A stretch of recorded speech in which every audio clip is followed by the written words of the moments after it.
Eagles are 3-4, having gone through the easier part of their schedule. They went out and got A.J. Brown this offseason. They went out and got Hassan Reddick. They're winning games 17-13, but they are 3-4.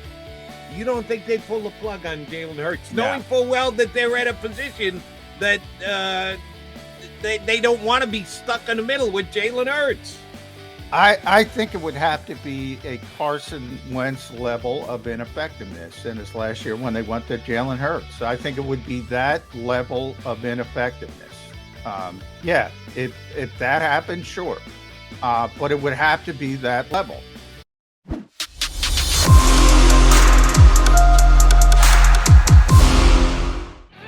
J-Mac and J-Mac here with you on Birds 365. John McMullen, Jody McDonald hanging with you. We thank Mike Gill for hanging with us. Gill always brings the heat when he jumps aboard, as does Zach Berman from The Athletic, who's scheduled to join us in less than 20 minutes. Looking forward to talking to Zach. And again, for the Jalen Hurts devotee club out there, I'm with you. I'm not rooting for Jalen Hurts to lose his job. I like Jalen Hurts. I was one of few here in this town. Everyone got wise to it down the road. The night of the draft, when the Eagles picked him, I said, hey, that's not a bad value pick. And if he's the backup quarterback behind Carson Wentz at a reduced rate than most backup quarterbacks make, that's a good pick by Howie Roseman. About 98% of the Delaware Valley was against the Jalen Hurts pick. I was one of the 2% who said, I see what Howie Roseman is doing. Now, I didn't think Carson Wentz was going to fall apart and Jalen Hurts was going to be the starter in year one by the end of the year, but that's the way it played out. So I'm rooting for Jalen Hurts. I hope Jalen Hurts is all that and a bag of chips and becomes the Eagles franchise quarterback. I'm just trying to show the possibility that if things go badly with Hurts, the Eagles aren't just going to blindly, loyally stay in Jalen Hurts' court. If they really did believe it, as you yourself have said, Johnny Mac, they wouldn't have even inquired on Deshaun Watson. They wouldn't. Yeah, but I think the question is bigger in the fact that, and Mike brought this up a little bit, Jody. I think people don't understand, not everyone, but the landscape moving forward. The landscape moving forward changes the decision making because it's not about the Eagles are fine paying Jalen Hurts what they're paying him right now for what he produced until they can get that superstar quarterback. In fact, they love it. $2 million, a little bit less actually. That's fine. We'll pay that. Go to the playoffs and maybe we got a chance to win a game, maybe you don't, like last year, but that's okay. And you keep looking down the road, you kick the tires. Hey, Russell Wilson, come to Philadelphia. Sierra will love it. All right, he said no. Deshaun Watson, come to Philadelphia. They're probably lucky they didn't get to make that decision, to be honest. Didn't work out, and we're fine with Jalen Hurts. We'll bring it back. But once you start moving forward, you have to make that decision that, again, starts at the bare minimum, and I'm probably being kind, $30 million a year instead of $2 million. Well, that changes. They're not fine paying that to a quarterback that's good enough to get to the playoffs or maybe win a playoff game. At that point, you got to turn it over with a younger quarterback, and that's where the draft comes in. And you keep going through that process until you get the Aaron Rodgers, the Russell Wilson, the superstar quarterback. That's what changes the dynamic, the money. How far can you go with Jalen Hurts? And people say, well, he's got one more year, and you're right. And then you can franchise tag him on top of that. But again, I'd like to say that's laboratory stuff. That's assuming that the player is going to sit in a chair. And look, Jalen Hurts has not been a diva. He's not been the type to create waves. He's been the exact opposite. But I think people just assuming that he's going to sit there. Remember, because we're talking about a quarterback that made the playoffs in his first year as a starter, that was a Pro Bowl or alternate, that has an agent in his ear that's saying, hey, Jalen, you're pretty good. You're pretty good. You deserve this. You deserve that. This is what this quarterback makes. Why aren't you making this? To assume he's going to sit there and say, oh, okay, I'm good. I'm good playing for $2 million. I'm good playing for the franchise tag. That's laboratory stuff. That's not real world stuff. So, right, but you're taking the laboratory even further down the road than I am. You're helping to make my argument for me. Eagles are 3-4, having gone through the easier part of their schedule. They went out and got A.J. Brown this offseason. They went out and got Hassan Reddick. They're winning games 17-13, but they are 3-4. You don't think they pull the plug on Jalen Hurts, knowing full well that they're at a position that they don't want to be stuck in the middle with Jalen Hurts? I think it would have to be a Carson Wentz level of ineffectiveness in his last year when they went to Jalen Hurts. I think it would be that level of ineffectiveness. If that happened, sure. But it would have to be that level. And part of it is, I don't think they think as much as Gardner Minshew as a potential starter as they did Jalen Hurts as a potential starter, if that makes sense as well. They like him as a backup. They want him as a backup. If Jalen Hurts sprains his ankle like he did against the Giants, and Gardner Minshew's got to come in against the Jets, they're very happy, and they think he can win a game. And he did win a game. Even though they were supposed to win the game, and you can make all the excuses about the Jets, he won. He played very well, and he did exactly what he was supposed to do. But even though Jalen wasn't 100%, he was right back on the field the next week because they think he's a better player. And I don't think that's changing with Gardner Minshew. If there were a different quarterback, if Carson Strong, we joke about it, if Carson Strong proves to be what people thought he was at the beginning of this draft process, as a guy who might be a first-round pick way back when, if he proves everybody got it wrong and he's that level of prospect, maybe that changes things. But I don't think Gardner Minshew changes things, if that makes sense, if I'm explaining that correctly. It does. So I just looked up, I had forgotten. Maybe you just try and remove certain things from your memory when they're not things you really want to remember. I had to double check on how bad Carson Wentz was, since you said it's got to be Carson Wentz bad for them to even consider replacing Jalen Hurts. Carson had 16 touchdowns, 15 interceptions, completing under 60% of his passes, 57.4, and a quarterback ranking of 72.8. Damn, he did suck. Holy mackerel. Yeah. I don't even remember it as that bad. It's worse on paper than it was on the field. He was the worst starting quarterback in the NFL that season. He was a disaster. And I still can't explain it to this day. Attitude about it. He was like so put off that he was replaced. What the hell? You were the worst. John McMullen just said it. You were the worst quarterback in the league. The team's got every right to say, hey, cop a squad, Carson. And by the way, they went with him probably longer than they should have. They still deferred to him because of what he did for the organization previously, before they finally pulled the plug. And, Doug didn't want to pull the plug. He felt he had to. Which, by the way, Trevor Lawrence singing the praises.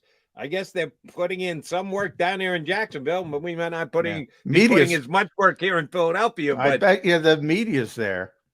And by the way, I don't know if I can get Tony Khan. The media in Jacksonville. What is that? 2 guys? Yeah. Well, one. Mike K's gone. A lot of Mike K. I'd like to get my Mike K references in. Mike used to cover the Jaguars. It's been a while since he did, and I'm not sure that anybody does anymore. But that's okay for Doug because he can fly under the radar this year. Except they are coming in here to Philadelphia week number 4. So, yeah, the attention will be ratcheted back up on Doug Peterson. But apparently so far all is kumbaya with he and Trevor Lawrence, and I think he will elevate Trevor Lawrence's game because Trevor Lawrence, to me, was a big-time disappointment. Speaking of disappointment, Johnny Mac, we've been saying this for 2 weeks running now. 'Tis the season to have lists. And you and I both are fans of Pro Football Focus. Sometimes their rankings and lists and numbers perplex me because I believe I know what I see when I watch teams play, I watch players play. Sometimes their lists and rankings are exactly what I see, and I think they have a way of compiling their things. I think they're pretty darn good, but not perfect. Pro Football Focus ranked safeties in the National Football League. And much like a lot of these lists we get in this time of the year, there are tiers, there are descriptions to them. In case you didn't see it, Pro Football's focuses safety rankings. They have 13 guys that they call free safeties. And I think we all understand what that means. Not guys who are expected to come up and stop the run. You got to eventually, but one guy is more dedicated to closer to the line of scrimmage, quote unquote, in the box. The free is the guy who moves around more. It's got a chance more often to pick off a pass. So they ranked 13 free safeties. They ranked 5 box safeties. Those are the strong safety guys you are expecting to come up and specifically play the run, get a lot of tackles over the course of a year. They had 7 matchup safeties specifically against wide receivers in the slot. If you're playing safety, but the team's going 3 wide receivers and you're almost always covering an individual in the slot, that's another group of safeties. And then they have 7 all-around safeties who could either be in the box, could be free, could be in slot coverage. They do a little bit of everything. So be it. When you add up all of those categories, there are 32 safeties that they ranked. 13 free, 5 in the box, 5 matchup slot, 5 all around. How many of those 32 do you think are Eagle safeties? Oh, 0. I haven't seen it, but I'm pretty confident it's going to be a big 0. That would be correct. Neither Anthony Harris and or Epsy made the top 32 safeties. Yeah, nor should they. I mean, nor should. I think Marcus Epps has some potential to be, and he would be in that from what you were describing, and I haven't seen the list, but he would be in the coverage free safety tier. He's a center fielder, so to speak. And I don't know who they have in that tier, but I would think it would be, Marcus Williams, who just signed with Baltimore and the Eagles had interest in. He's that type of safety. The kid in Tennessee, who's really good. I forget his name offhand. Kevin Byard. Right. He's really good. Devin McCourty's getting older, but he's really good at it for the Patriots, that type of safety. Antoine Winfield Jr., he's that type of safety. He's tremendous. That would be the category Epps is in. He's got potential. And by the way, one of the problems with the Eagles right now is Anthony Harris would also be in that. And by the way, when he was making Pro Bowls and getting franchise tags, he would have been, top 10 in that category. But he's just not the same player. Did he get the franchise tag slapped on him? Oh yeah, Anthony Harris. Yeah, he was one of the best safeties in football for a couple years. Part of that probably had to do with playing next to Harrison Smith, who's going to go to the Hall of Fame. And I would think all around safety, I don't know if he was number 1 because he's getting older, but I guarantee you they have him near the top still. So I don't know how much of it was him playing next to Harrison Smith, but he was really good for a couple years, and he got the franchise tag. Yeah, and now he's paying for $2.5 million. Yeah, I remember him being good, not to the level of franchise tag good at safety. I'm taking you at your word there, but I'll give you the guys they had ranked. Coverage / free safety, safeties. Bayard, who you mentioned, Antonio Winfield, Marcus Williams, Jesse Bates, Justin Simmons, Quandre Diggs. Yeah, I should have mentioned Justin Simmons. Yeah, he's really good. Quandre Diggs, Javon Holland, Minka Fitzpatrick. I think Minka's better than number 8, but that's just me. Marcus May, my ex-Jet, Devin McCourty, Jordan Fuller, Xavier McKinney, and Trevor Mooring of the Raiders. I'm not all that familiar with Mooring's play, but this is what Pro Football Focus does. Strong safety box guys, Buda Baker, Jordan Whitehead, Jets. Big addition to the Jets this year, coming out of Tampa Bay. Jamal Adams. Oh, is that rubbing a little salt in the wounds? Putting the new Jet safety one ahead of the old Jeff safety, Jamal Adams? He needs a category into himself. There's the free safety, there's the box safety, there's the matchup against the slot safety, and then there's the rush to quarterback safety. Jamal Adams is the best in the National Football League at that. I don't know if he could cover Johnny Mack, but he can actually get to the quarterback. Adrian Phillips of New England and Von Bell of Cincinnati. And then the matchup slot, Derwin James, Tyrann Mathieu, number 2, Jimmy Ward from San Francisco, Jeremy Chin, Panthers, Darnell Savage of the Packers, Kyle Duggar of the Patriots, and Javon Curse of the Cowboys. So we add them all up, 32 safeties, none of which are Philadelphia Eagles. Is that a position at where the hell, can I ask where the hell Smith was and the Buffalo guys? And they're not in any of the rankings? Not seeing any Bills safeties. All around tier, Amos, Harrison Smith, second Vikings, Micah Hyde, Bills, Jordan Poyer. So they were in the all around. Oh, well, yeah, that's the most combination. That's the most important sticking part all around. Yeah, those guys should be top 5, and they did have them top 5. But there are those are some weird rankings. I don't agree with their categories. Like, to me, like, all around to me is the best safeties. And you got to put guys like Simmons and Winfield in that group as well. There are certain guys, I've said that from the start about Marcus Williams. Like, he's a strict center fielder. And Jamal Adams, that's a strict box safety, as you mentioned, Jody. There are guys who are very, specific to what they can do. Right. Whereas guys like Smith and Amos had a really good year. Probably hasn't done it as long. Well, definitely hasn't done it as long, but he's a good player. And both of those Buffalo safeties have been really good now for a number of years. To me, that's more important. The guys who could do everything. And those are kind of weird categories. Added value. Well, I understand the way they did it.